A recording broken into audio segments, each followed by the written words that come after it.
কিরে, তোরা গানের আর আঁকার প্র্যাকটিসটা কর, না হলে কাল অনুষ্ঠানে গিয়ে সব গুলিয়ে ফেলবি। হ্যাঁ মা, করছি। দেখি তো কে কি করলি। এই দেখো মা। আমারটাও দেখো। বাহ, দারুণ হয়েছে। ভাইয়েরটার থেকে আমারটা বেশি সুন্দর হয়েছে। ঠিক করে রং করতে পারে না, আর ওর নাকি বেশি সুন্দর হয়েছে। এই, ঝগড়া না করে আরেকবার এঁকে নে। আর তুই কবিতাটা একবার শোনা তো। আমাদের ছোট নদী চলে বাঁকে বাঁকে, বৈশাখ মাসে তার হাঁটু জল থাকে, পার হয়ে যায় গরু, ইস ভুলে গেলাম, পার হয়ে যায় গাড়ি। তোর এখনো মুখস্থ হয়নি? শিগগিরই গিয়ে মুখস্থ কর, না হলে কাল সবাই তোর উপর হাসবে। বকা খেলো। মা, এবার আমার গানটা শোনাই।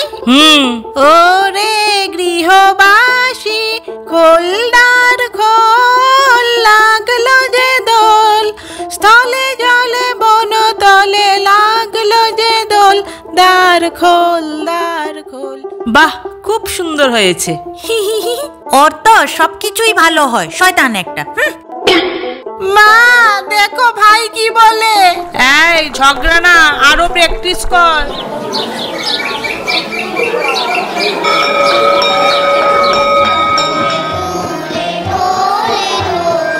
নমস্কার। আর কিছুক্ষণের মধ্যে রবীন্দ্র জয়ন্তী উপলক্ষে আমাদের সাংস্কৃতিক সন্ধ্যার শুভারম্ভ হতে চলেছে।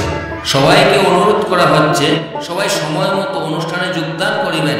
কিরে, তুই পাঞ্জাবিটা পর, অনুষ্ঠান শুরু হয়ে যাচ্ছে তো।